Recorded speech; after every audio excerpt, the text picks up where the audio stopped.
през изпитания като Гордан Пим. За моите авери готов да потъна гордо в Лим. Търсих някакво спасение вкъщи и намерих ром. И започнах да философствам като Ерих Фром. Някакви хора се подиграват, че хоря на църква, а аз си задавам въпроса: тях какво ги бърка? Липсва емоцията като катеря бялото възвишение. То ще благодаря ти за всичко и за доброто отношение. Дали са в рая на луната, Бетелгейзе или Сатурн, няма да се върнат, защото всичко е огромен кур. Каменосърдечен, опътил се към недрата на ада. Единственото нещо, което ми липсва, е овката на баба. Борбата е гадна, ама стъпките винаги тежки. Не ми се обяснявай, аз съм сина на ловеца на мечки. Потопен в грехове, както и огорчено страхове, но чрез покаяние готов да променям светове.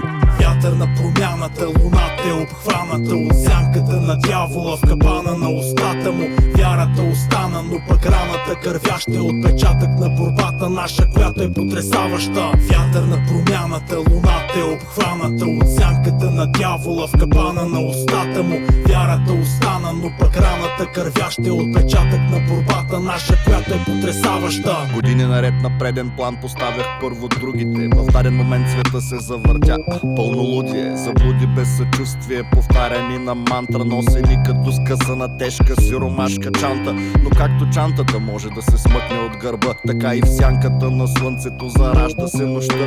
Олекна жегата от ежедневието и зададе се задъхан вятъра на доверието. Каза дявола: идвам да ви опъна, рече той на юздите. И така промени на много магарята съдбите. Делфините благодариха за рибата, събраха си дърмите и бяха първите, които си отидоха. Тръгнаха към спътника за глътка тишина, ала кога зашумят шумите, майката си рева. Изплакна плаката с плач на своите очила, избърса бисерите с кърпичка и насигурно ги прибра.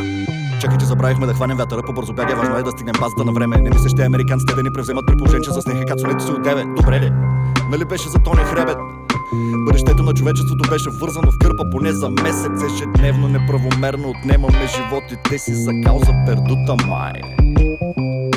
В историята като се случи така обикновено, някой духа супа май. Вятър на промяната, луната е обхваната от сянката на дявола в капана на устата му. Вярата остана, но пък раната кървяща е отпечатък на борбата наша, която е потресаваща. Вятър на промяната, луната е обхваната от сянката на дявола в капана на устата му. Вярата остана, но пък раната кървяща е отпечатък на борбата наша, която е потресаваща.